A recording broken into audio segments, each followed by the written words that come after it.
एक और शेयर पे। सुमित जी, जरा इंडिया सीमेंट आप चेक करोगे, ये शेयर आपको ठीक लग रहा है क्या? इंडिया सीमेंट, खबर आ सकती है इसमें कुछ दिनों में। हाँ, मेरे को पता नहीं है, खबर हो सकता है पॉजिटिव ही आए, बट ये शेयर के मतलब चाल ढाल देख के लग रहा है कि कुछ पॉजिटिव हो रहा है इसमें।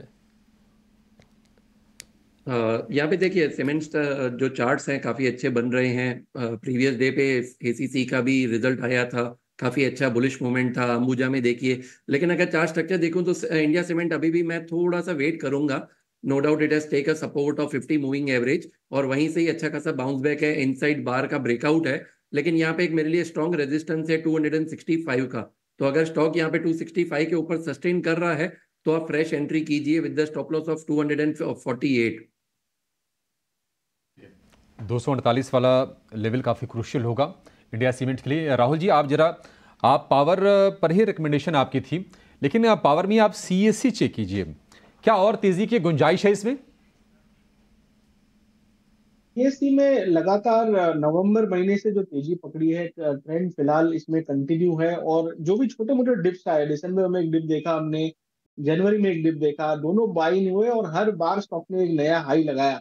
मेरे हिसाब से अब की बार भी डिफरेंट नहीं होना चाहिए। आज अच्छे वॉल्यूम्स के साथ हमें बाउंस बैक देखने को मिला है। पिछले इनफैक्ट 4 सेशन से हायर लो यहाँ पर इस स्टॉक में लगे, और मेरे हिसाब से प्रोजेक्टेड टारगेट जो है तकरीबन 150 155 तक के आते हैं सीएससी में। तो बिल्कुल अगर आपके पास लॉन्ग पोजीशन है तो बने रहना चाहिए। इनफैक्ट फ्रेश पोजीशंस भी ऐड की जा सकती है। 134 का स्टॉप लॉस रहेगा लॉन्ग्स के लिए। और ओवरऑल हमें लगता है कि ये सेक्टर में एक तरह से काफी सारी टेलविंड्स और बजट को लेके एक्सपेक्टेशन जो है वो काफी पॉजिटिव। एक शेयर जिसके अंदर आज मोमेंटम मिल रहा है, एक मिनट, हाँ, वो है कंटेनर कॉरपोरेशन, कॉनकोर। राहुल जी, एक बार जरा आप चेक करोगे कॉनकोर, ये शेयर आपको ठीक लग रहा है क्या? जी हाँ, काफी दिनों बाद इतना बड़ा वॉल्यूम कैंडल कॉनकोर में देखने को मिल रहा है कैश के अंदर। और मुझे लगता है कि कहीं ना कहीं बजट के पहले यहाँ पर ट्रैक्शन शुरू हो गया है पॉजिटिव की तरफ। मुझे लगता है कि इसका जो जनवरी का हाई था तकरीबन 935 के आसपास तक का, वहां तक के लक्ष्य आने चाहिए। और ओवरऑल स्ट्रक्चरली भी ये स्टॉक जो है काफी अच्छी अप ट्रेंड में, हायर लो का सेटअप इसमें अभी भी बरकरार है। तो मेरे हिसाब से आज के लो के स्टॉप लॉस से इसमें तेजी का भी बनाना चाहिए। स्टॉप लॉस थोड़ा डीप जरूर है, बट मेरे हिसाब से पोटेंशियल अपसाइड जो है तकरीबन हमें 950 तक दिखाई देती है। तो 950 के टारगेट के लिए कॉनकोर को बाई किया जा सकता है आज के लो पे स्टॉप लॉस। करते हैं कि अपने सभी एक्सपर्ट से उनके ट्रेडिंग की क्या कॉल्स हैं, कौन से रिकमेंडेशन हैं, वो जान लेते हैं। सुमित, आपके फोकस में कौन से शेयर्स हैं, कहां पर आप खरीदारी या फिर बिकवाली की सलाह देंगे? तो good afternoon to all panels. तो अभी जैसे बात हुई कि जो भी मिल रहा है फिलहाल तो आप बुक कीजिए, वो सबसे बेस्ट स्ट्रेटेजी भी रहती है। तो फ्राइडे के क्लोजिंग सेशंस में हमने भी 2 स्टॉक को सजेस्ट किया था। पहला था यूएफओ मूवीज। आज स्टॉक ने अप्रोक्सीमेटली 10% का रिटर्न दिया है, तो एक सजेशन ये भी रहेगा कि किसी को अगर बुकिंग करना है या फिर पार्शियल बुकिंग करना है तो फिर वो बेटर रहेगा। दूसरा दिया था नाल्को। नाल्को भी देखिए आप अप्रोक्सीमेटली 5 to 7% का गेन दे रहा है। तो इसी तरह से 2 कैश स्टॉक के सजेशन है आज भी, आप अपने पोर्टफोलियो में ऐड कीजिए। और हॉरिजॉन रहेगा करीबन 2 से 3 महीने का। पहला स्टॉक रहेगा एमसीएक्स। एमसीएक्स ने देखिए अपना एक बेस बनाया था, कंसोलिडेशन दिखाया था, और आज काफी अच्छा एक ब्रेकआउट आया हुआ है। तो करंट मार्केट प्राइस से आप बाई कीजिए, 3210 का स्टॉप लॉस, टारगेट 3730 एंड 3890। जो दूसरा स्टॉक है दैट इज एस्ट्रल। एस्ट्रल देखिए काफी टाइम से कंसोलिडेशन में है, लेकिन एक अच्छा खासा ब्रेकआउट दिख रहा है स्टॉक में। करंट मार्केट प्राइस पे बाय कीजिए with the stop loss of 1790 for target of 2000 and 2090।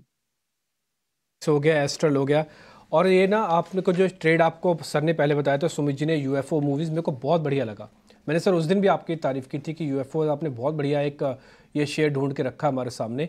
और नाल्को का भी आपने हमको अच्छा बेनिफिट मिला। और ये सिर्फ मैं सुमित जी की बात नहीं बोल रहा, ये अंशुल जैन भी करते हैं इसी तरह से करामात। राहुल जी तो खैर हमारे हैं ही फेवरेट, वो तो इस तरह के आपको ट्रेड देंगे ही देंगे। और सनी से भी हम कुछ और फंडामेंटल ट्रेड पकड़ेंगे। लेकिन अभी आप एमसीएक्स और एस्ट्रल पता कर लो, ये आपके लिए नया ट्रेड है। और आप यूएफओ और नाल्को से थोड़ा प्रॉफिट बुक करना चाहो तो आपकी अपनी मर्जी है, आपको दोनों से प्रॉफिट हो रहा होगा। अंशुल जैन है हमारे साथ। अंशुल नमस्ते, जरा बताइए सर आपके ट्रेड। नमस्कार डिम्पी जी। नमस्ते सर। मैं एक पहले बैंक निफ्टी से स्टार्ट करना चाहूंगा। बैंक निफ्टी आपने जो कहा था कि वेटेज की वजह से दबा हुआ है, 15 मिनट के चार्ट पे एचडीएफसी में एक ब्रेकआउट आने की तैयारी है और आईसीआईसीआई में भी तैयारी है। बैंक निफ्टी पे एक फॉलिंग ट्रेंड लाइन है जिसका ब्रेकआउट स्पॉट बैंक निफ्टी पे 45,820 के ऊपर है। तो 45,820 अगर निकलता है स्पॉट बैंक निफ्टी तो आखिरी आधा घंटा 40 मिनट हम ट्रेंडिंग रहेंगे, लगभग 200 से 250 पॉइंट की बैंक निफ्टी में अप मूव मिलेगी। दूसरा, निफ्टी और बैंक निफ्टी के बारे में सब बात करते हैं, जो बात नहीं होती है वो है मिड कैप निफ्टी की। आप देखिए, लास्ट मंडे भी मैंने कहा था कि सबसे पहले यही फ्रेश 52 वीक हाई बनाएगा। 30-40 पॉइंट रह गया है फ्रेश 52 वीक या ऑल टाइम हाई बनाने से, और जब तक निफ्टी और बैंक निफ्टी अपने ऑल टाइम हाई टेस्ट करेंगे तब तक ये 11,300 11,500 के लेवल टेस्ट कर लेगा। तो जो बड़ा पैसा बनना है वो मिड कैप और स्मॉल कैप शेयर्स में बनना है। तो मिड कैप में से मैं 2 शेयर लेके आया हूँ। पहला है वेलस्पन एंटरप्राइजेस। यहाँ पे 10 हफ्ते की साइडवेज कंसोलिडेशन से आज ब्रेकआउट आया है, वॉल्यूम 4x और 50 डे एवरेज वॉल्यूम हो चुका है, और बेहतरीन ब्रेकआउट कैंडल है जो अपने हाइस को सस्टेन कर रही है। 359 पे बाइंग रहेगी, 345 का स्टॉप लॉस रहेगा और 425 रुपए का टारगेट रहेगा। दूसरा, इलेक्शन सर पे खड़ा है, और आप देखिए जब भी लोकसभा इलेक्शन आता है उसके 2-3 महीने पहले से पेपर स्टॉक्स चलना स्टार्ट होते हैं, और इलेक्शन के टाइम तक पेपर स्टॉक्स में बहुत तेजी होती है क्योंकि पेपर का बहुत इस्तेमाल होता है लोकसभा इलेक्शन के टाइम में। तो पदम जी, पेपर में हमारा बाई कॉल रहेगा। यहाँ पे वीकली चार्ट पे कप हैंडल पैटर्न का ब्रेकआउट था, उसको लास्ट वीक में रीटेस्ट करके आज फ्रेश फॉलो थ्रू मूव मिला है। 63.50 पे बाइंग रहेगा, 59.50 का स्टॉप लॉस रहेगा और 70.50 रुपए का टारगेट रहेगा। अंशुल की तरफ से पद्म जी पेपर और वेलस्पन इंटरप्राइजेज। राहुल जी, आपकी इंडेक्स पे तो स्ट्रेटजी हो गई थी, स्टॉक्स में आपकी नजर कहां पर है? ये देखिए, पावर स्टॉक्स में बहुत जबरदस्त एक्शन देखने को मिल रहा है और बजट के आसपास हमें लगता है कि यहाँ पर मोमेंटम मूव्स देखने को मिलेंगे। एनटीपीसी का इंडिविजुअल सेटअप हमें बहुत प्रॉमिसिंग लगता है और हमें लगता है कि पिछले 10 से 15 दिन के कंसोलिडेशन के बाद यहाँ पर एक ब्रेकआउट हुआ है और ये ब्रेकआउट हमें तकरीबन 350 तक ले जा सकता है। तो 345 के लक्ष्य के लिए एनटीपीसी को बाई कीजिए, 315 का स्टॉप लॉस रहेगा। और ओवरऑल सारे पावर स्टॉक्स में सेटअप काफी प्रॉमिसिंग दिखाई दे रहा है, और खास करके एनटीपीसी जहां पर एक बेहतरीन ब्रेकआउट आज के सेशन में देखने को मिला है। दूसरा जो रिकमेंडेशन है वो मेटल स्टॉक में से है, नेशनल एल्यूमिनियम। इसका सेटअप हमें काफी अच्छा लगता है। इनफैक्ट मेटल्स में खास करके चाइना से जो डेटा पॉजिटिव आ रहा है, जो वहाँ का गवर्नमेंट एक्स्ट्रा लिक्विडिटी पुश कर रहा है, इससे सारे जो एक तरह से मेटल काउंटर्स के जो मूड और माहौल है दोनों पॉजिटिव है। मुझे लगता है तकरीबन 155-160 तक आपको नाल्को में देखने को मिल सकता है। पोजिशनल ट्रेड है, 140 के स्टॉप लॉस से बाय कीजिए। दोनों के दोनों बाय रिकमेंडेशन है, एनटीपीसी और नाल्को। बेहतरीन आपने जो दिए दोनों ट्रेड। एनटीपीसी तो मेरे को सुबह ही पता लग गया था और मैं तो उसको ट्रैक भी कर रहा था क्योंकि आपकी कॉल थी सुबह, आपके हाउस की भी तरफ से कॉल दी गई थी ये, और अभी वो आप 3.5% देख पा रहे हैं और आप कह रहे हैं 3.45 तक जाएगा। नाल्को ऑलरेडी एक राउंड का प्रॉफिट सुमित जी ने दे दिया। सेकंड पैटर्न आप पकड़वा रहे हो, क्या रहे हो कि नाल्को भी और चलेगा, तो आप जैसे देखना चाहें देखें। आप ऑलरेडी गेन में हो, गेस्ट दोनों अलग अलग है लेकिन शेयर एक है, प्रॉफिट एक है, अप्रोच एक है, वो आपको दिख रही होगी। खैर इस बीच गेल के नंबर्स भी आप अपनी स्क्रीन पर देख पा रहे होगे, और इनकी आय भी बढ़ी है, करीब 31,000 करोड़ से 34,000 करोड़ के आसपास की आय आई है। 5.5 रुपये पर का डिविडेंड आया है। मुनाफा भी बढ़ रहा है 2400 करोड़ से करीब 2800 करोड़, और गेल ने अपना काम कर दिया, 4% शेयर ऊपर है। सनी अग्रवाल से हम जरा पता कर लेते हैं। सनी, नंबर प्राइमा फेसी ठीक लग रहे हैं, और अगर ठीक नहीं होते तो मार्केट ये रिएक्शन नहीं देता क्योंकि ये शेयर चला हुआ है, 120 से चल के 170 पे खड़ा है, स्ट्रक्चरली बहुत मजबूत है। एक बार आपकी रिकमेंडेशन चाहिए सनी। बहुत शुक्रिया बल तो समय देने के लिए भी। या गुड आफ्टरनून। डेफिनेटली गेल के नतीजे जब प्राइमा फेसी देख के तो लग रहे हैं कि काफी अच्छे नतीजे हैं, और एक इम्पोर्टेंट जो डेवलपमेंट हुई है मैक्रो के लिहाज से वो ये है कि रिसेंटली एक न्यूज थी कि जहां इंडियन गवर्नमेंट और कतार गवर्नमेंट की डील साइन होगी, जहां पेट्रोल जो एलएनजी गैस है वो चीपर रेट पे कुछ सालों के लिए डील साइन की जाएगी। और अगर वो डील होती है तो डेफिनेटली जितनी भी गैस ट्रांसमिशन कंपनीज हैं उन्हें डेफिनेटली इसका एक बेनिफिट मिलेगा, क्योंकि ऑब्वियसली जब गैस का कंजम्पशन बढ़ेगा तो ट्रांसमिशन कंपनीज के लिए एक बेनिफिशियरी गेल इंडिया है। तो इसके लिहाज से डेफिनेटली नंबर्स भी ठीक दिख रहे हैं। आई थिंक पॉजिटिव व्यू रहेगा गेल इंडिया वाला है। कल आएगा इनफैक्ट, वो है एलएनटी का। एलएनटी बड़ी कंपनी आपको पता ही है, और शरद मेरे सहयोगी हैं, उन्होंने इसके नंबर्स का थोड़ा अनुमान लगाया है। आप और मैं एक साथ सुन लेते हैं। अंशुल, आप ना जरा एलएनटी को चेक करके रखो चार्ट्स में, कोई ट्रेड बनेगा ना तो आप मेरे को बताना। हम जरा पहले नंबर्स डिस्कस कर लेते हैं, फिर आपको ट्रेड बनेगा तो मेरे को बताना, ठीक है? शरद बताएं जरा एलएनटी के नंबर्स कैसे आ रहे हैं। जी बिल्कुल, देश का सबसे बड़ा इंफ्रा कंपनी L&T के जो है नतीजे आने वाले हैं और तीसरे तिमाही की अगर हम आय के बारे में बात करें तो लगभग 17% का ईयर ऑन ईयर बेसिस पे ग्रोथ का अनुमान है। वही अगर कामकाजी मुनाफे के बारे में बात करें तो लगभग 19% का ग्रोथ का अनुमान है। देखा जाए तो ऑर्डर इनफ्लो जो है वो लगभग सपाट रह सकती है, ऑलमोस्ट 60,000 करोड़ का ये जो आंकड़ा रहेगा, लेकिन जो ऑर्डर बैकलॉग है वहाँ पे 18% का ग्रोथ देखने मिल सकता है। रफली आप कह सकते हैं 4,56,000 करोड़ का ये बड़ा आंकड़ा देखने मिलेगा।